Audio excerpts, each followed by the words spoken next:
আসসালামু আলাইকুম প্রিয় দর্শক, চ্যানেল আই সংবাদ এখন স্টুডিও থেকে আপনাদের শুভেচ্ছা সহ স্বাগত জানাচ্ছি। আর পুরো সংবাদ জুড়েই আপনাদের সঙ্গে থাকবো আমি সাইদুর রহমান। আশা করছি আপনারা আমাদের সঙ্গে থাকবেন। এখন সবার আগে শুনুন যথারীতি ফ্রেশ আটা ময়দা সুজি সংবাদ শিরোনাম। গুম খুন নির্যাতনের শিকার ও পরিবারের পাশে থাকতে তারেক রহমানের অঙ্গীকার। কৌশলের নামে বিএনপি গুপ্ত ও সুপ্ত বেশ ধারণ করেনি মন্তব্য। একতা, সংহতি ও সমঝোতার আহ্বানে প্রথমবারের মতো রাজধানীতে গণমাধ্যম সম্মেলন। সমাজে অপরাধ রোধে উচ্চকণ্ঠ অব্যাহত রাখার প্রত্যয়। কুমিল্লা ৪ আসনে বিএনপি প্রার্থী মঞ্জুরুল হাসান মুন্সির মনোনয়ন বাতিল। এনসিপির হাসনাত আবদুল্লাহর মনোনয়ন বহাল। ইসলামী আন্দোলনের জন্য দরজা খোলা বলছে জামায়াত। রাজনৈতিক সমঝোতা হতে পারে, আসন নিয়ে নয় বলে খেলাফত মজলিসের ঘোষণা। আখ থেকে গুড় তৈরি করলে প্রণোদনা পাবেন কৃষক। স্বল্প প্রযুক্তিতে প্রক্রিয়াজাতকরণ এবং গ্রামীণ কর্মসংস্থানের সরাসরি সংযোগের সমন্বয় নতুন সম্ভাবনা। এবং অনূর্ধ্ব ১৯ বিশ্বকাপ ক্রিকেটে বাংলাদেশ ভারতের ম্যাচে টস শেষে হ্যান্ডশেক কাণ্ড। আনুষ্ঠানিক ব্যাখ্যায় অনিচ্ছাকৃত ভুল বলছে বিসিবি।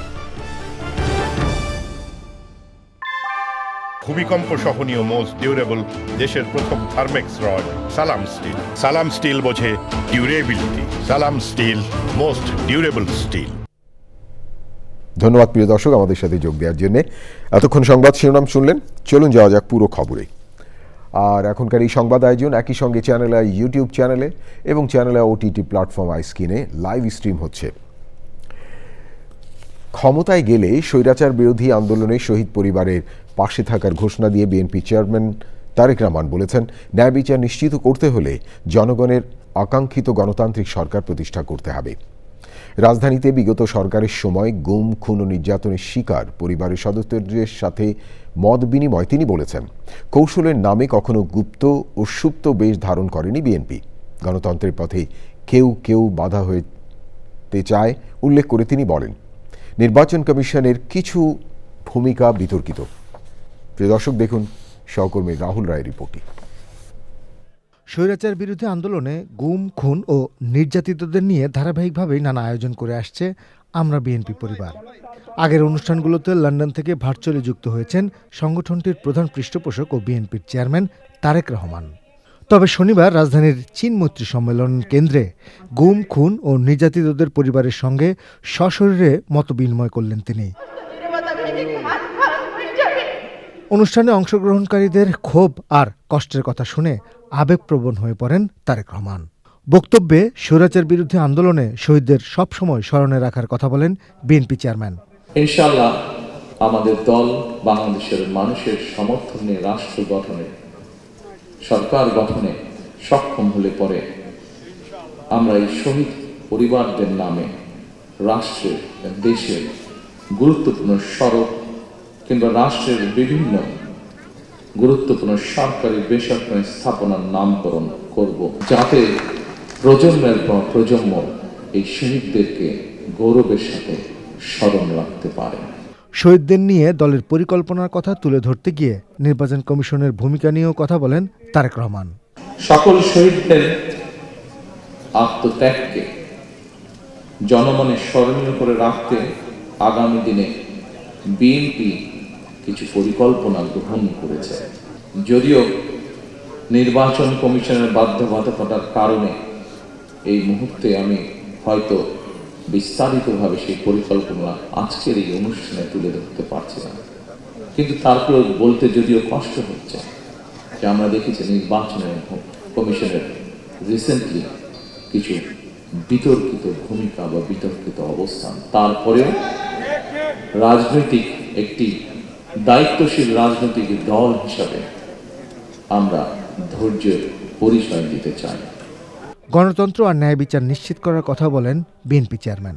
বিভিন্নভাবে নির্যাতিত, পঙ্গুত্ব বরণ করেছেন ২৪-এর আন্দোলনে, ৫ই আগস্টের আন্দোলনে যারা শহীদ হয়েছেন, যে হাজারো মানুষ যারা বিভিন্নভাবে পঙ্গুত্ব বরণ করেছেন, প্রত্যেকটি প্রত্যেকটি অন্যায় বিচারকে যদি প্রতিষ্ঠিত করতে হয়, তাহলে আগামী দিনে অবশ্যই বাংলাদেশে একটি গণতান্ত্রিক সরকার দরকার। যারা গণতন্ত্রে বিশ্বাস করেন সেই প্রতিটি মানুষকে আজ সজাগ থাকার জন্য, যারা বিভিন্ন উসিলা দিয়ে বিতর্ক তৈরি করে গণতন্ত্রের পথকে আবার নষ্ট করার বা ব্যাহত করার চেষ্টা করছেন, তারা যাতে সফল না হয়। অত্যাচার নির্যাতনের পরও বিএনপি নেতাকর্মীরা রাজপথ ছাড়েননি উল্লেখ করে তারেক রহমান বলেছেন, এমন আপসহীন নেতাকর্মীদেরকেও ষড়যন্ত্র করে রাখতে পারবে না।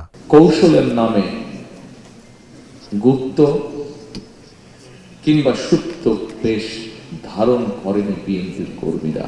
রাহুল রায়, চ্যানেল আই, ঢাকা। গত 17 বছরে বিচার বহির্ভূত হত্যা, গুম এবং নির্যাতনের সুষ্ঠু বিচার দাবি করেছেন স্বজনরা। মতবিনিময় সভায় বিএনপি যুগ্ম মহাসচিব রুহুল কবির রিজভী বলেছেন, ক্রসফায়ারে পরিবারকে লন্ডন থেকে গোপনে সহযোগিতা করতেন তারেক রহমান। বিএনপির স্থায়ী কমিটির সদস্য সালাউদ্দিন আহমেদ বলেন, নির্বাচন কমিশন ও একটি রাজনৈতিক দল ভোট থেকে সরে দাঁড়ানোর সুযোগ খুঁজছে। মইলুন হাসানের রিপোর্ট। এই শব্দটা অনেক ছোট, কিন্তু এর ভিতরে লুকিয়ে আছে হাজার আকার কষ্ট। কিছু কান্না শব্দ হয়ে ওঠে না, কিছু অপেক্ষার শেষ নেই। গুম, খুন আর নির্যাতনের শিকার পরিবারগুলোর জীবন থেমে আছে আজও। বিগত সরকারের সময় গুম, খুন ও নির্যাতনের শিকার ও স্বজনদের সঙ্গে আমরা বিএনপি পরিবার ও মায়ের ডাকের যৌথ উদ্যোগে রাজধানীতে মতবিনিময় সভা। শুরুতে 1 মিনিট নীরবতা পালন। সভায় উঠে আসে কারো বাবা, কারো স্বামী, কারো সন্তান হারানোর বেদনার কথা।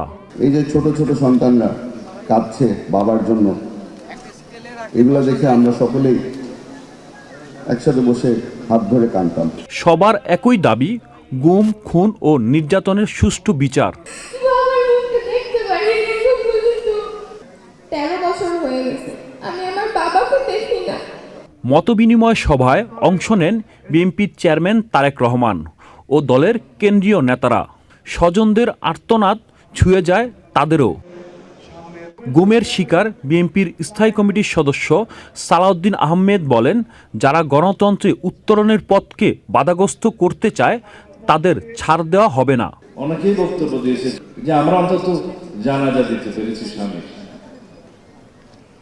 কিন্তু যারা আজও ফিরেনি তাদের মা বাবা, স্ত্রী, পুত্র, কন্যা, তারা কি করবে? দলের সিনিয়র যুগ্ম মহাসচিব রুহুল কবির রিজভী বলেন, ফ্যাসিস্ট আমলে সন্তানকে মায়ের কোল থেকে কেড়ে নিয়েও হত্যা করা হয়েছে। এবার দেখলাম শেখ হাসিনার সেই ভয়াল পরিস্থিতি, সন্তানকে মায়ের কোল থেকে, স্বামীকে তার স্ত্রীর কাছ থেকে অথবা সন্তানের কাছ থেকে ধরে নিয়ে গিয়ে পাট খেতে, ধান খেতে, বাঁশ ধানের মধ্যে কিভাবে গুলি করে রাখা হয়েছে।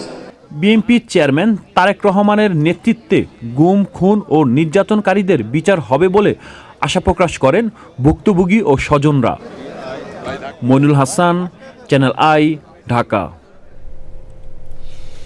দেশের প্রধানমন্ত্রী হলেই যুক্তরাজ্য সহ নেপাল ও ভুটানের সাথে সুসম্পর্ক বজায় রেখে বাংলাদেশে উন্নয়নে কাজ করবেন তারেক রহমান বলে জানিয়েছেন বিএনপি যুগ্ম মহাসচিব ও দলের চেয়ারম্যানের ফরেন অ্যাফেয়ার্স অ্যাডভাইজারি কমিটির সদস্য হুমায়ুন কবির।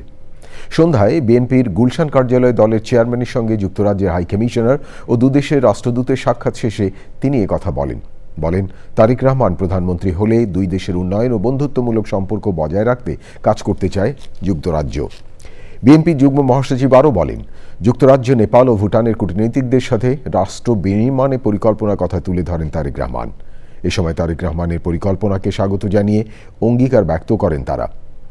নির্বাচনের পরিবেশ নিয়ে কূটনীতিকরা সন্তুষ্ট বলেও জানান হুমায়ুন কবির।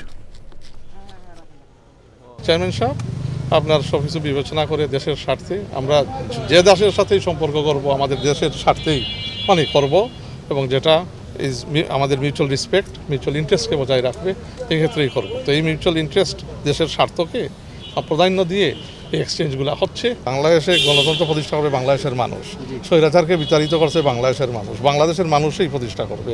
আগামী গণতান্ত্রিক যে সরকার ইলেকশনের মাধ্যমে আসবে বাংলাদেশে, সেই এই গণতন্ত্রের দ্বারা অবহত রাখবে, এখানে বারের কোনো কেউ বসাইয়া দিবে না। হুমায়ুন কবির বিএনপি নেতা কথা বলছিলেন।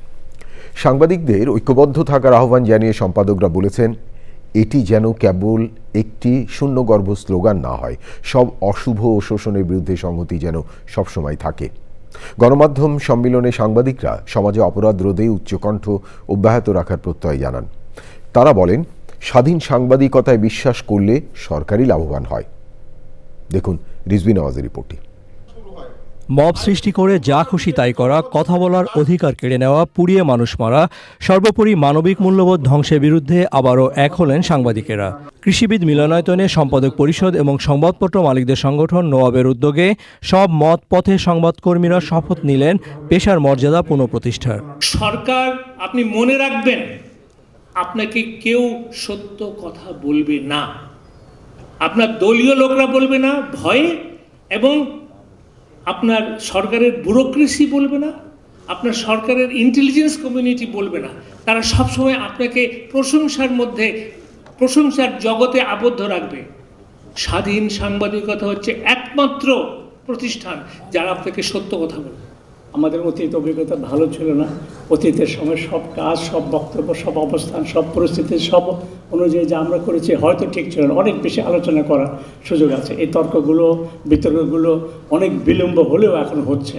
এবং আপনারা যেন বিপদে না পড়েন, সাংবাদিকতা এখনও কিন্তু কোনো সম্মানজনক পেশা হয়নি বাংলাদেশে।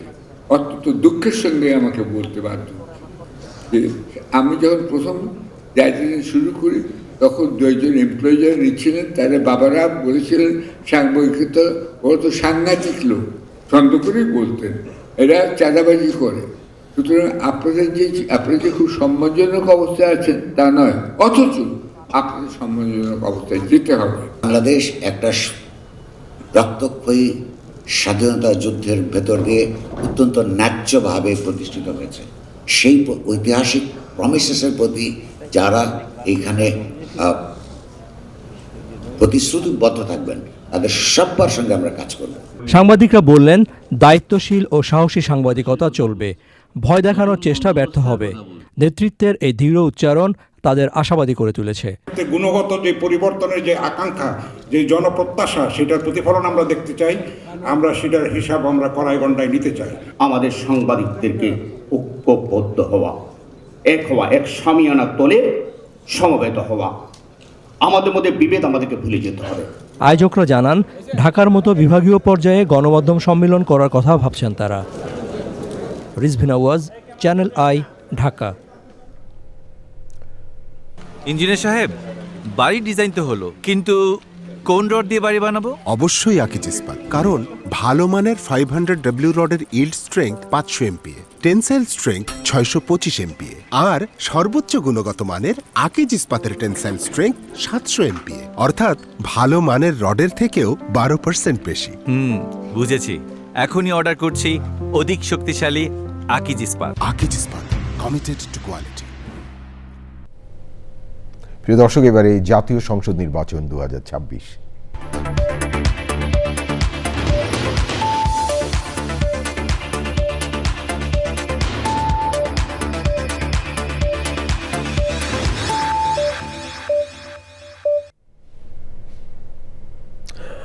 কুমিল্লা 4 আসনে মনোনয়ন বাতিলের পাল্টাপাল্টি আপিলে জয়ী হয়েছেন এনসিপি মনোনীত প্রার্থী হাসনাত আব্দুল্লাহ।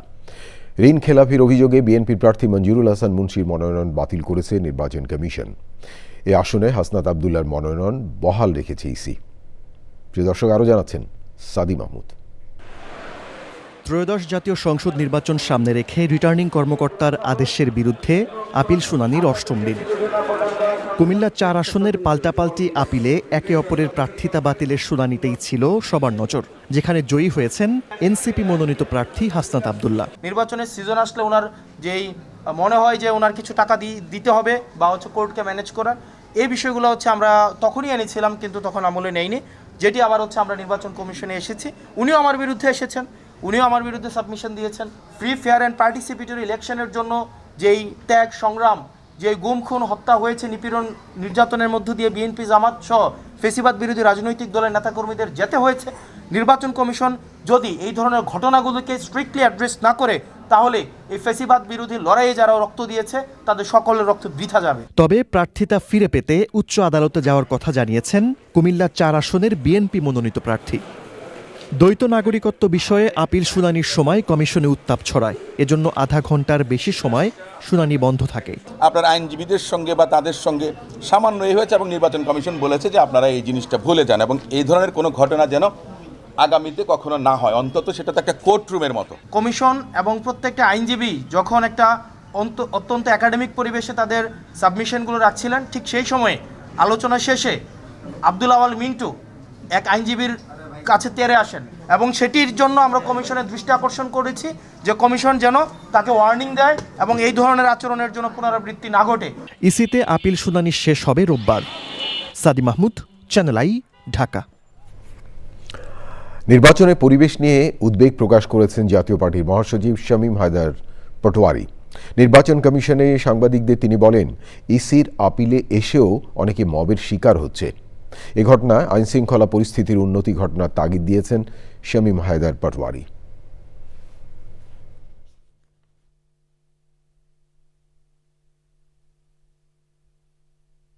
নির্বাচন কমিশনের ভেতরে হাতাহাতির ঘটনা ঘটেছে, নির্বাচন কমিশনের করিডোরে হাতাহাতির ঘটনা ঘটেছে, নির্বাচন কমিশনের অফিসের সামনে, বাইরে রাস্তায়, পুলিশের সামনে চরমভাবে হাতাহাতির ঘটনা ঘটেছে। পুলিশ কিং কর্তব্য বিমূঢ় হয়েছিল। 42,000 সেন্টারে ভোট করতে হবে, যেখানে একটি অফিসই এখনও পুরোপুরি নিরাপদ না। সারা দেশ কিভাবে নিরাপদ হবে? এখনও সরকার এবং নির্বাচন কমিশন নির্বাচন গ্রহণের জন্য যথেষ্ট পরিমাণ শক্তিশালী হতে পারেনি। তারা এখনো মব নিয়ন্ত্রিত হচ্ছে। তাদের উপর আস্থা রাখা ছাড়া তো আমাদের আসলে আর কোনো বিকল্প নাই। তবে আমরা চাই তারা দেখাক তাদের দাঁত আছে। শামীম হায়দার পাটোয়ারি, বিএনপি জাতীয় পার্টির মহাসচিব কথা বলছিলেন। গণভোটের প্রচার এবং ভোটের উদ্বুদ্ধকরণে ঢাকা বিভাগীয় মত বিনিময় সভা হয়েছে। রাজধানী ব্যায়াম মিলনায়তনে সভায় অংশ নেন ঢাকা বিভাগের অন্তর্ভুক্ত জেলাগুলোর বিভিন্ন পর্যায়ের সরকারি কর্মকর্তা ও কর্মচারীরা। আমন্ত্রিত অতিথিরা বলেন, জুলাই শহীদদের রক্তের বিনিময়ে অর্জিত দেশের জনগণের সার্বিক অধিকার আদায়ে গণভোটের পক্ষে সবার মত দেওয়া উচিত।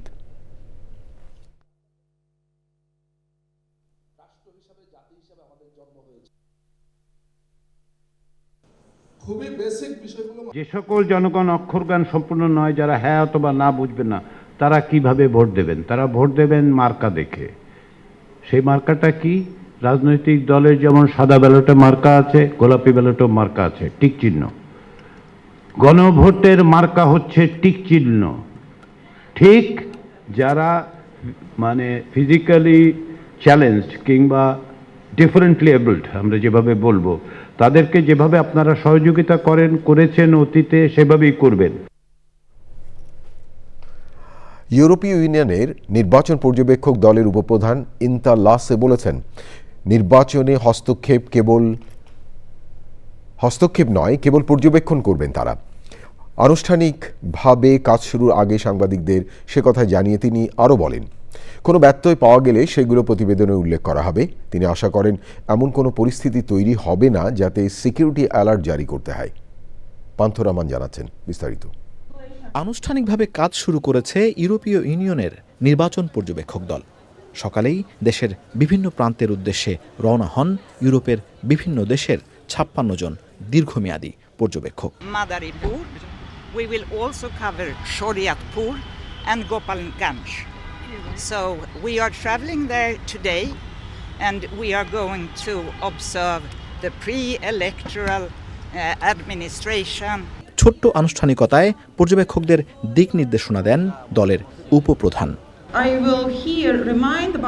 আমি আবারও মনে করিয়ে দেই, ইউরোপীয় ইউনিয়নের পর্যবেক্ষক দলটি স্বাধীনতা, নিরপেক্ষতা এবং হস্তক্ষেপ না করার মূলনীতি মেনে চলবে। অর্থাৎ আমাদের দলটি কেবল তথ্য সংগ্রহ করবে। আর নির্বাচনের 2 দিন পর আমাদের পর্যবেক্ষণে তুলে ধরা হবে যে বাংলাদেশের অভ্যন্তরীণ আইন অনুযায়ী এবং আঞ্চলিক ও আন্তর্জাতিক মানদণ্ড মেনে নির্বাচন হয়েছে কিনা। কোনো ব্যত্যয় দেখতে পেলে আমরা সঙ্গে সঙ্গে নির্বাচন কমিশনকে জানাবো না, কারণ এটা আমাদের কাজ না। আমাদের কাজ শুধু পর্যবেক্ষণ করা। ইনতালাসে জানান দেশের ৬৪টি প্রশাসনিক জেলার শহর থেকে গ্রামে ভোটার, নির্বাচন কর্মকর্তা, প্রার্থী, রাজনৈতিক দল ও নাগরিক প্রতিনিধি এবং তরুণ কর্মীদের সঙ্গে কথা বলবেন তারা। নির্বাচনের দিন তাদের সঙ্গে যোগ দেবেন আরও ৯০ জন স্বল্পমেয়াদী পর্যবেক্ষক। আমরা জানি ২০২৪ সালে কি হয়েছে এবং তাতে এই দেশে কি পরিবর্তন এসেছে, তবে এর চেয়ে বেশি কিছু বলা সময়োপযোগী হবে না। আমরা আশা করি একটা ঐতিহাসিক নির্বাচন অনুষ্ঠিত হবে। এতে অংশী হতে পেরে আমরা গর্বিত, কারণ দেখতে পাবো যে কিভাবে বাংলাদেশের মানুষের জন্য অতি গুরুত্বপূর্ণ নির্বাচনটি অনুষ্ঠিত হয়। জাতিসংঘের তত্ত্বাবধানে অনুমোদিত ২০০৫ সালের নির্বাচন পর্যবেক্ষণ নীতিমালা অনুযায়ী কাজ করবে ইউরোপের এই দলটি। পান্থ রহমান, চ্যানেল আই, ঢাকা। ইসলামী আন্দোলনকে ফেরাতে আর কোনো আনুষ্ঠানিক আলোচনা হচ্ছে না বলে জানিয়েছে বাংলাদেশ খেলাফত মজলিসের আমির মাওলানা মামুনুল হক। বলেছেন, দলটির সাথে নির্বাচনের আগে রাজনৈতিক সমঝোতা হতে পারে, আসন সমঝোতা নয়। জোট ভাঙায় কারো ষড়যন্ত্র নেই উল্লেখ করে তিনি বলেন, নিজেদের ব্যর্থতার কারণেই এই দূরত্ব হতে পারে। ইসলামী আন্দোলনের জন্য জামাতের দরজা এখনও খোলা আছে জানান দলটির সহকারী সেক্রেটারি জেনারেল আহসানুল মাহবুব জুবায়ের। প্রিয় দর্শক, আরও জানাচ্ছেন তাফিমুল ইসলাম। জামাতের সর্বোচ্চ নীতি নির্ধারণী ফোরাম নির্বাহী পরিষদের বৈঠক সকালে শুরু হয়ে চলে বিকাল পর্যন্ত। 11 দল থেকে ইসলামী আন্দোলন বের হওয়ার পর এই বৈঠক ঘিরে দেখা দেয় আগ্রহ। বৈঠকে ইস্তেহার, আমিরের নির্বাচনী সফরসূচি ও ক্ষমতায় গেলে রাষ্ট্র পরিচালনার নীতি কি হবে তা নিয়ে চলে আলোচনা পর্যালোচনা। গুরুত্বপূর্ণ বিষয় আজকে আলোচনা করছি, সেটি হচ্ছে বিভিন্ন বিষয়ে পলিসি পেপার, অর্থাৎ একটি রাষ্ট্র পরিচালনার জন্যে গুরুত্বপূর্ণ অনেকগুলো বিষয় আছে। আপনারা জানেন সরকারের এই সমস্ত বিষয় নিয়ে আমাদের কিছু পলিসি পেপার আমরা তৈরি করেছি। এই পলিসি পেপারগুলো আজকের এই বৈঠকে প্রস্তাবনা আকারে আসছে। আমাদের বিশেষজ্ঞ পরিষদে যারা আছেন, টিমে যারা আছেন, লিড করছেন, তারা এটি এখানে পেশ করছেন। আজকের এই বৈঠকে এটাও চূড়ান্ত হবে। ফাঁকা রাখা ৪৭ আসনের ব্যাপারে চূড়ান্ত সিদ্ধান্ত নিবে 10 দলের লিয়াজো কমিটি বলে জানান এই নেতা। ৪৭টি আসন আমরা রেখেছিলাম, তো সেই আসনগুলো সম্পর্কে আমরা লিয়াজো কমিটিকে দায়িত্ব দিয়েছি।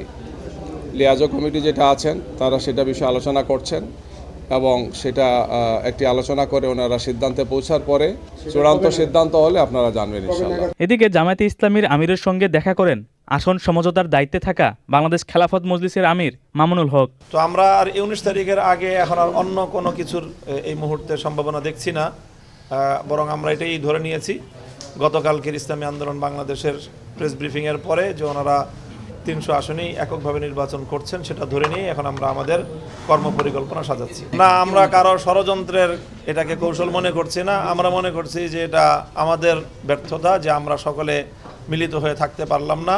শরিয়া আইনের বিষয়ে জামাতের আমিরের বক্তব্য ইসলামী আন্দোলন ভুল বুঝেছে উল্লেখ করে মামুনুল হক বলেন, দেশের প্রচলিত আইন বাদ দিয়ে হঠাৎ করে শরিয়া আইন বাস্তবায়ন করা সম্ভব নয়। তাফিমুল ইসলাম, চ্যানেল আই, ঢাকা। প্রিয় দর্শক, এবারে অন্যান্য সংবাদ। Bangladesh Association of Pharmaceuticals Industry BAPI বলছে, ওষুধ শিল্পের মতো বিজ্ঞান নির্ভর ব্যবসায় মালিকপক্ষ এবং সরকারের মধ্যে আলোচনার মাধ্যমে সিদ্ধান্ত হওয়া উচিত। অত্যাবশ্যকীয় ওষুধের তালিকার 295টি ওষুধের দাম সরকারের বেঁধে দেয়া নিয়ে তারা বলেন, এ বিষয়ে সিদ্ধান্ত নেবে আগামী নির্বাচিত সরকার। কেননা নীতি নির্ধারিত কাজে অন্তর্বর্তী সরকারি সিদ্ধান্ত গ্রহণের সুযোগ নেই বলে মনে করেন তারা। আরও জানাচ্ছেন জান্নাতুল বাকিয়া কেকা। চলতি মাসের দ্বিতীয় সপ্তাহে অত্যাবশ্যকীয় ওষুধের তালিকায় নতুন 135টি যুক্ত করে সরকার। এতে কলেবরে বেড়ে অত্যাবশ্যকীয় ওষুধের সংখ্যা হয় 295টি। এই ওষুধগুলো নির্ধারিত মূল্যে বিক্রির সিদ্ধান্ত দেয় সরকার। এই ওষুধের উপরে মূল্য নির্ধারণের একটা রাষ্ট্রীয় ইন্টারভেনশন ছাড়া আসলে এটা মানুষের জন্য অ্যাফোর্ডেবল রাখা কঠিন হচ্ছিল। বাংলাদেশ হেলথ রিপোর্টার্স ফোরামের সদস্য স্বাস্থ্যবিটের সাংবাদিকদের জন্য আয়োজিত এক কর্মশালায় 295টি ওষুধের বিষয়ে সরকারের সিদ্ধান্ত নিয়ে কথা বলেন বক্তারা। ওনারা একটা রুটিন কাজ করবে, বিশেষ করে শিডিউল ঘোষণার পরে কেন ওনারা এই ধরনের নীতিগত বিষয়ে ওনারা এই উদ্যোগ নিতে যাচ্ছেন, ওনারা পরবর্তী সরকারের হাতে রেখে যান। যারা ইলেকশনের মাধ্যমে যেই আসুক তারা ডিসাইড করুক। আমাদের বক্তব্য এটাই এই সরকার এই প্রাইসিংয়ের ব্যাপারে উপদেষ্টা, বিশেষ সহকারী সচিব, অতিরিক্ত সচিব কেউ কি আমাদের সাথে কথা বলছে? আপনারা জিজ্ঞেস করতে পারেন, কেউ কথা বলেনি আমাদের সাথে এই বিষয়ে। তাহলে আমরা এতই অপাংতেও কেন? ম্যানুফ্যাকচার তো আমরা করি। ওষুধ শিল্প মালিকদের সংগঠন বাপি বলছে, এ বিষয়ে ওষুধ শিল্প মালিকদের সাথে কোনো আলোচনা করেনি সরকার। এই সংক্রান্ত টাস্ক ফোর্সেও বাপির কোনো প্রতিনিধি নেই। একটা ন্যাচারাল ফ্লারিশমেন্ট, বৃদ্ধির জিনিসকে খামচে ধরলে পারে যে অবস্থা হতে পারে, আপনাদের চোখের সামনে দেখতে পাচ্ছেন ভেনেজুয়েলা কি হয়েছে। 2016 থেকে 2026 এই 10 বছর পুরা ইন্ডাস্ট্রিয়াল ডেভেলপমেন্টের যে জিনিস ছিল প্রতিটা জায়গায় অন্তরায় সৃষ্টি করে বন্ধ করে দেওয়া হয়েছে। এখন আবার সেটাকে রাষ্ট্রীয় পর্যায়ে এসে এমনভাবে বন্ধ করার চেষ্টা করা হচ্ছে যাতে করে এই ইন্ডাস্ট্রির ন্যাচারাল ফ্লো যেটা সেটা আর হতে পারবে না। বাপি সংশ্লিষ্টরা বলছেন, ওষুধের মূল্য কেবল কাঁচামাল আর প্যাকেজিংয়ের ওপর ওষুধ শিল্পের বিশাল ব্যয়ভার এবং টিকে থাকা নির্ভর করে না, বরং বিশ্বের 157টি দেশে বাংলাদেশে উৎপাদিত ওষুধের বাজার ধরে রাখতে, ওষুধের গুণগত মান বৃদ্ধিতে, গবেষণা ও উন্নয়ন R&Dর শর্ত পূরণেও বিপুল অর্থ বিনিয়োগ করতে হয়। জান্নাতুল বাকিয়া কেকা, চ্যানেল আই, ঢাকা। পরিশোধিত চীনের বিকল্প হিসেবে স্বাস্থ্য সচেতন মানুষের কাছে গুড়ের চাহিদা দিন দিন বাড়ছে। স্থানীয়ভাবে উৎপাদিত আখ ও স্বল্প প্রযুক্তিতে প্রক্রিয়াজাতকরণ এবং গ্রামীণ কর্মসংস্থানের সরাসরি সংযোগ, এই তিনের সমন্বয়ে নতুন সম্ভাবনার দুয়ার খুলছে আখের গুড়। প্রিয় দর্শক, ময়মনসিংহের ভালুকা উপজেলার মল্লিক বাড়িতে আখের গুড় তৈরির চিত্র নিয়ে দেখুন শাইখ সিরাজের রিপোর্টে। ভালুকার মল্লিকবাড়ি ইউনিয়নের নয়নপুর গ্রামের কৃষক বাড়ির এই আঙ্গিনা যেন ছোটখাটো একটা কারখানা। এখানে চলছে কৃষকের মাঠ থেকে কেটে আনা আখ দিয়ে গুড় তৈরির কাজ। গুড় করে যান, তাদের প্রফিট বেশি হয় না আপনাকে প্রফিট? তারা যদি একটু কমে কিনতে পারে একটু প্রফিট একটু হয়, আর যদি গেছে বছর যারা গুড় বানায় তারা প্রতিটা ব্যাপারী লস খাইছে। কারণ যে গুড়ের দাম ছিল কম। সহজ প্রক্রিয়ায় এভাবে গুড় তৈরি গ্রামীণ মানুষের জন্য বাড়তি আয়ের সুযোগ তৈরি করেছে। বাজার যদি আবহাওয়া ভালো থাকে গৃহস্থ লাভবান হয়। এক কাটা খেতে আমরা বেচতে পারি, যদি ভালো ফসল আসে, ভালো দাম থাকে, তাহলে 20,000, খরচ আছে 12,000। গুড় তৈরির মাধ্যমে আখের মূল্য সংযোজন করলে কৃষক পাবেন সরকারি প্রণোদনা। এই অঞ্চলে 2,435 হেক্টর জমিতে আখ চাষ হচ্ছে, তার মধ্যে আমরা 80 জনকে প্রণোদনা দিচ্ছি। প্রতিজন কৃষক 1 বিঘা জমির জন্য প্রায় 8,300 টাকা করে তারা প্রণোদনা পাবে। আখের যে কাণ্ড, বীজ, এটা কিনে দিবে, তারপরে আর সার দিব কিছু, আর কিছু আন্তঃপরিচর্যা আছে যেটাতে আমরা তাকে ক্যাশ দেব। সরকারি সহায়তা আর উদ্যোক্তাদের উদ্যোগ একসঙ্গে হলে আখের গুড় হতে পারে কৃষকের ন্যায্য আয়ের উৎস, গ্রামীণ শিল্পায়নের চালিকা শক্তি এবং রপ্তানি আয়ের নতুন একটি খাত। সাদা চিনির প্রতি মানুষের আগ্রহ দিন দিন কমে আসছে। স্থানীয় পর্যায়ের এই লাল গুড় বা লাল চিনিগুলোকে যদি আমরা প্রপারলি কৃষি পণ্যে রূপান্তরিত করতে পারি, ভ্যালু অ্যাডেড পণ্যে রূপান্তরিত করতে, তাহলে বিশ্ববাজার ধরাটা খুব কঠিন কিছু নয়। বর্তমান সময়ের জন্য প্রয়োজন নির্দেশনা এবং সুন্দর প্যাকেজিং। ময়মনসিংহের ভালুকার নয়নপুর থেকে শাইখ সিরাজ, চ্যানেল। রুশ প্রেসিডেন্ট ভ্লাদিমির পুতিনের কাছে পরিচয়পত্র পেশ করেছেন রাশিয়ায় বাংলাদেশি রাষ্ট্রদূত মোহাম্মদ নজরুল ইসলাম। মস্কোতে রাষ্ট্রদূতের পরিচয়পত্র পেশ অনুষ্ঠানে কূটনৈতিকদের সঙ্গে নববর্ষের শুভেচ্ছা বিনিময় করেন ভ্লাদিমির পুতিন। রাষ্ট্রদূত নজরুল ইসলাম পুতিনকে বাংলাদেশ সরকার এবং জনগণের পক্ষ থেকে শুভেচ্ছা পৌঁছে দেন এবং রূপপুর পারমাণবিক প্রকল্পের অগ্রগতি সম্পর্কে অবহিত করেন। দুদেশের সম্পর্কের প্রতীক এই প্রকল্প উল্লেখ করে রুশ প্রেসিডেন্টকে পরিদর্শনে আমন্ত্রণ জানান রাষ্ট্রদূত। সে সময় রুশ পররাষ্ট্রমন্ত্রী সের্গেই ল্যাভরভও ছিলেন। পরিচয়পত্র পেশ অনুষ্ঠানে ভ্লাদিমির পুতিন বাংলাদেশের সাথে দ্বিপাক্ষিক সম্পর্কের কথা উল্লেখ করেন। প্রিয় দর্শক, এবারে আইস্ক্রিন সাংস্কৃতিক সংবাদ।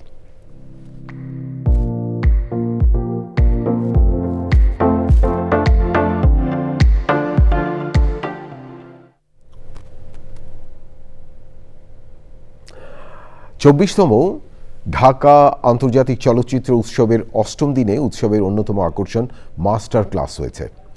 এই আয়োজনে অংশ নেন দেশ বিদেশের নির্মাতা, সাংবাদিক, চলচ্চিত্রের কলাকুশলীরা। নদিনের উৎসবের মিডিয়া পার্টনার চ্যানেল আই। দেখুন সুলতানা হিমু রিপোর্টে। আর একদিন পরই পর্দা নামবে 24তম ঢাকা আন্তর্জাতিক চলচ্চিত্র উৎসবের। অষ্টম দিনে উৎসবের অন্যতম আকর্ষণ মাস্টার ক্লাসে প্রামাণ্যচিত্র সম্পাদনা নিয়ে কথা বলেন ক্রোয়েশিয়ার চলচ্চিত্র নির্মাতা আলেকজান্দ্রা মার্কোভিচ। দ্বিতীয় সেশনে প্রোডাকশন নিয়ে কথা বলেন প্রোডাকশন ডিজাইনার লিটন কর। চলচ্চিত্র সমালোচনা নিয়ে আলোচনা করেন সুইস চলচ্চিত্র সমালোচক ও সিনে বুলেটিনের সম্পাদক তেরেসা ভিনা। আমরা আমাদের যোগ্য আর্টিস্ট আছে বাংলাদেশে প্রচুর, আমরা তাদেরকে যোগ্য সম্মানই দিয়ে আমরা আমাদের টিমের মধ্যে অন্তর্ভুক্ত করলে আমাদের এই যে কোনো একটা প্রোডাকশনের মান অনেক উন্নত হয়ে যায়। It's a trade magazine. It's meant to professional audience. It's a big luxury products in itself, not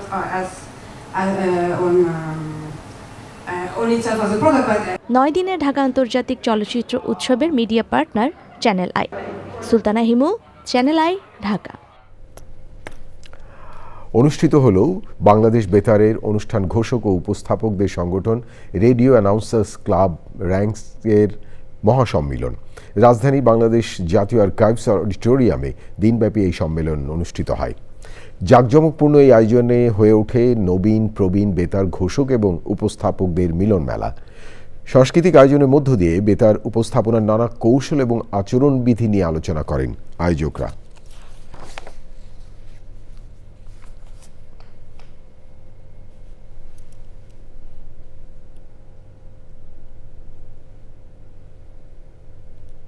প্রিয় দর্শক, এবারে নিটোল টাটা আন্তর্জাতিক সংবাদ।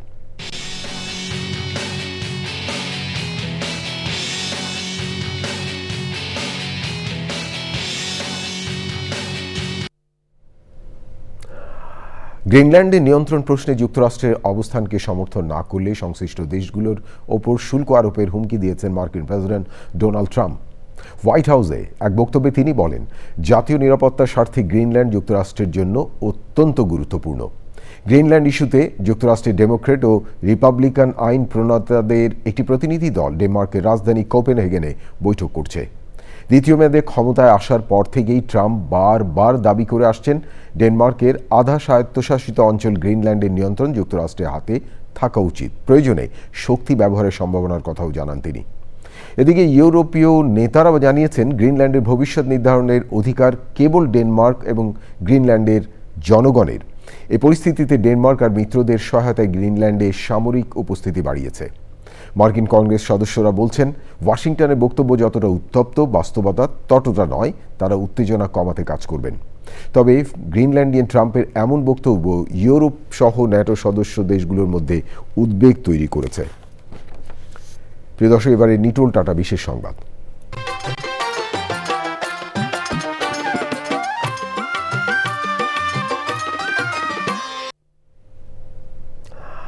ঢাকার ঐতিহ্যবাহী শিক্ষা প্রতিষ্ঠান বেগম বদরুন্নেসা সরকারি মহিলা কলেজের সাবেক শিক্ষক শিক্ষার্থীদের পুনর্মিলনী হয়েছে। দিনভর আয়োজনে মেতে ওঠেন সাবেক শিক্ষক ও শিক্ষার্থীরা। প্রিয় দর্শক, মাফ করবেন, এবারে কৃষি সংবাদ।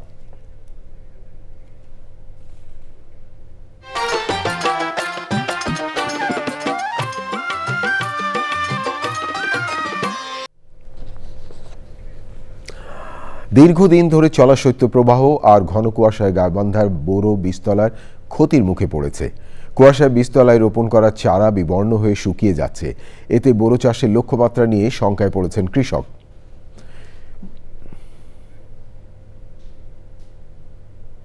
এবারে প্রকৃতি সংবাদ।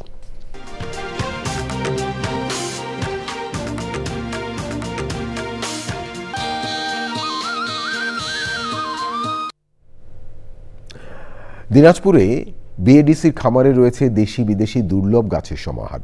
প্রায় 250 প্রজাতির ফুল, ফল ও ঔষধি গাছের চারা উৎপাদিত হচ্ছে এগ্রো সার্ভিস সেন্টারে। সেই সাথে ফেলে দেওয়া নারকেলের খোসা এবং গাছের গুঁড়ি দিয়ে তৈরি করা হচ্ছে দৃষ্টিনন্দন ফুলদানি ও ফুলের ট্যাব। পরিবেশ বান্ধব এমন উদ্যোগে পুষ্টি চাহিদা পূরণের পাশাপাশি পরিবেশের টেকসই উন্নয়নের প্রত্যাশা সংশ্লিষ্টদের। প্রিয় দর্শক, এখন দেখবেন ঢাকা ব্যাংক পিএলসি বাণিজ্য সংবাদ।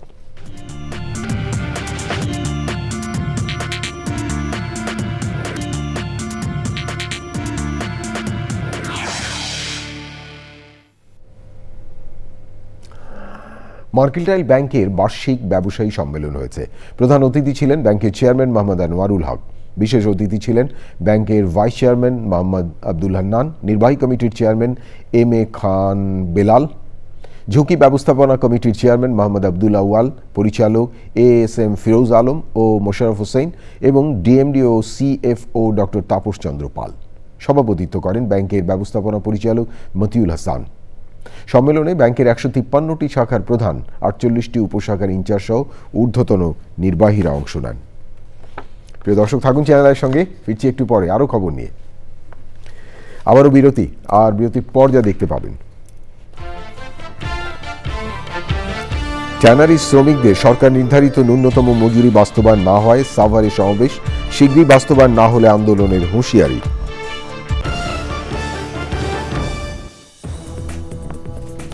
প্রিয় দর্শক, বিরতির পর ফিরে এলাম চ্যানেল আই সংবাদে আরো খবর নিয়ে। আপনাদেরকে আরেকবার স্বাগত জানাচ্ছি। টেনারি শ্রমিকদের সরকার নির্ধারিত ন্যূনতম মজুরি বাস্তবায়ন না হয় প্রতিবাদে সাভারে শ্রমিক সমাবেশ হয়েছে। উপজেলার তেঁতুল ঝোড়া ইউনিয়নের হেমায়েতপুরের হরিণধরা এলাকায় টেনারি ওয়ার্কস ইউনিয়নের সামনে বক্তারা বলেন, 2024 সালে শ্রমিকদের মজুরির হার নির্ধারিত হলেও মালিকপক্ষ তা মেনে নেয়নি। দ্রুততম সময়ের মধ্যে নির্ধারিত মজুরি বাস্তবায়ন না হলে কঠোর আন্দোলনে হুঁশিয়ারি দেন তারা। আয়োজনে ট্রেনারি ওয়ার্কার্স ইউনিয়নের সভাপতি আবুল কালাম আজাদ এবং অন্যরা ছিলেন। বসুন্ধরা স্কুল অ্যান্ড কলেজ ছবি আঁকা প্রতিযোগিতায় পুরস্কার প্রদান করা হয়েছে। প্রধান অতিথি ছিলেন বরেণ্য চিত্রশিল্পী মনিরুল ইসলাম। বিশেষ অতিথি ছিলেন সাফওয়ান বসুন্ধরা গ্লোবালের ভাইস চেয়ারম্যান ইয়াশা সোভান এবং প্রতিযোগিতার বিচারক চিত্রশিল্পী ফরিদা জামান। সভাপতিত্ব করেন কলেজ অধ্যক্ষ অবসরপ্রাপ্ত ব্রিগেডিয়ার জেনারেল মোহাম্মদ আনিসুর রহমান। প্রতিযোগিতায় 5,871 জন প্রতিযোগী অংশ নেন। বরেণ্য চিত্রশিল্পীদের নিয়ে গঠিত জুরি বোর্ড 143 জনকে বিজয়ী ঘোষণা করে। অগ্রণী ব্যাংকের বার্ষিক ক্রীড়া প্রতিযোগিতা মোহাম্মদপুরের সরকারি শারীরিক শিক্ষা কলেজ মাঠে হয়েছে। প্রধান অতিথি ছিলেন ব্যাংকের চেয়ারম্যান সৈয়দ আবু নাসের বখতিয়ার আহমেদ। উপস্থিত ছিলেন ব্যাংকের পরিচালনা পর্ষদের সদস্য ডক্টর মোহাম্মদ ফজলুল হক, কবিরুল ইজদানি খান, মোহাম্মদ সুলতান মাহমুদ, মুজাফর আহমেদ এবং মোহাম্মদ সাইদ কুতুব এবং ব্যবস্থাপনা পরিচালক মোহাম্মদ আনোয়ারুল ইসলাম সহ ঊর্ধ্বতন নির্বাহীরা। প্রতিযোগিতায় ব্যাংকের সকল স্তরের নির্বাহী কর্মকর্তা এবং কর্মচারীরা অংশ নেন। রাজধানীর তেজগাঁয়ে থাইরয়েড সচেতনতা মাস উপলক্ষে বাংলাদেশ এন্ডোক্রাইন সোসাইটির উদ্যোগে কর্মশালা হয়েছে। এতে প্রধান অতিথি ছিলেন বারডেমের পরিচালক অধ্যাপক মোহাম্মদ ফারুক পাঠান। তিনি বলেন, শিশুর বুদ্ধিবৃত্তিক বিকাশে থাইরয়েড হরমোন অপরিহার্য। নবজাতকের ক্ষেত্রে জন্মের প্রথম 7 দিনের মধ্যেই থাইরয়েড স্ক্রিনিং অত্যন্ত জরুরি। এছাড়া মাতৃস্বাস্থ্য নিয়েও গুরুত্ব আরোপ করেন তিনি। উপস্থিত ছিলেন বাংলাদেশ ইউনিভার্সিটি অফ হেলথ সায়েন্সের সাবেক উপাচার্য অধ্যাপক ফরিদুল আলম, বাংলাদেশ এন্ডোক্রাইন সোসাইটির সভাপতি ডাক্তার ফারিয়া আফসানা সহ অন্যরা। চট্টগ্রামে কিডনি ফাউন্ডেশনের 43তম বার্ষিক সাধারণ সভা হয়েছে। অনুষ্ঠানে সভাপতিত্ব করেন ফাউন্ডেশনের সভাপতি ডাক্তার মইনুল ইসলাম মাহমুদ। সভায় বক্তারা বলেন, স্বল্প খরচে কিডনি ডায়ালাইসিস এবং আধুনিক চিকিৎসা সেবা দিতে চট্টগ্রাম কিডনি হাসপাতাল গুরুত্বপূর্ণ ভূমিকা পালন করছে। গত বছর 38টি ডায়ালাইসিস মেশিনের মাধ্যমে 17,000-এরও বেশি রোগী সেবা পেয়েছেন। এ সময় উপস্থিত ছিলেন ফাউন্ডেশনের সহসভাপতি আমির হুমায়ুন মাহমুদ চৌধুরী, সাধারণ সম্পাদক প্রকৌশলী কামালুর রহমান, ট্রেজারার প্রকৌশলী আলী আহমেদ, ডাক্তার ইমরান বিন ইউনুস সহ অন্যরা। প্রিয় দর্শক, আপনারা আছেন চ্যানেল আইর সঙ্গে। এবারে সবশেষ বিরতি, আর বিরতির পর যা দেখতে পাবেন, টি-20 বিশ্বকাপ নিয়ে অচলাবস্থা কাটাতে ঢাকা আইসিসি প্রতিনিধিদের সাথে বিসিবির বৈঠক। ভারতে দল না পাঠানোর সিদ্ধান্তে অনড় বাংলাদেশ। প্রিয় দর্শক, সবশেষ খবরগুলো নিয়ে আবারও ফিরে এলাম চ্যানেল আই সংবাদে। আপনাদেরকে আরেকবার স্বাগত জানাচ্ছি। বেগম খালেদা জিয়া রুহের মাগফিরাত কামনায় অসহায় এবং দুস্থদের মাঝে শীতবস্ত্র বিতরণ করা হয়েছে। আরাফাত রহমান কোকো ক্রীড়া সংসদের আয়োজনে ঢাকার 17 আসনের ভার্সানটেক এলাকায় এই শীতবস্ত্র বিতরণ করা হয়। এ সময় প্রধান অতিথি ছিলেন বিএনপি চেয়ারম্যানের উপদেষ্টা সাবেক এমপি নাজিমুদ্দিন আলম। তিনি বলেন, বেগম খালেদা জিয়া সারা জীবন দেশ ও মানুষের জন্য কাজ করেছেন। তার প্রতি শ্রদ্ধা ও ভালোবাসা থেকে তার রুহের মাগফিরাত কামনায় মানবিক এই উদ্যোগ গ্রহণ করা হয়েছে।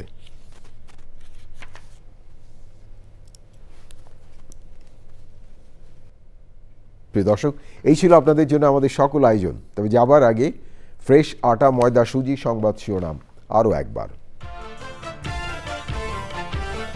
গুম খুন নির্যাতনের শিকার ও পরিবারের পাশে থাকতে তারেক রহমানের অঙ্গীকার। কৌশলের নামে বিএনপি গুপ্ত ও সুপ্ত বেশ ধারণ করেনি মন্তব্য। একতা, সংহতি ও সমঝোতার আহ্বানে প্রথমবারের মতো রাজধানীতে গণমাধ্যম সম্মেলন। সমাজে অপরাধ রোধে উচ্চকণ্ঠ অব্যাহত রাখার প্রত্যয়। কুমিল্লা ৪ আসনে বিএনপি প্রার্থী মঞ্জুরুল হাসান মুন্সির মনোনয়ন বাতিল। এনসিপির হাসনাত আবদুল্লাহর মনোনয়ন বহাল। ইসলামী আন্দোলনের জন্য দরজা খোলা বলছে জামায়াত। রাজনৈতিক সমঝোতা হতে পারে, আসন নিয়ে নয় বলে খেলাফত মজলিসের ঘোষণা। ৮ থেকে ২ গুড় তৈরি করলে প্রণোদনা পাবেন কৃষক। স্বল্প প্রযুক্তিতে প্রক্রিয়াজাতকরণ এবং গ্রামীণ কর্মসংস্থানের সরাসরি সংযোগের সমন্বয়ে নতুন সম্ভাবনা। এবং অনূর্ধ্ব-19 বিশ্বকাপ ক্রিকেটে বাংলাদেশ ভারতের ম্যাচে টস শেষে হ্যান্ডশেক কাণ্ড। আনুষ্ঠানিক ব্যাখ্যায় অনিচ্ছাকৃত ভুল বলছে বিসিবি। প্রিয় দর্শক, এতক্ষণ চ্যানেল আই সংবাদ দেখার জন্য অসংখ্য ধন্যবাদ। ভালো থাকবেন আর ভালো রাখবেন সবাইকে।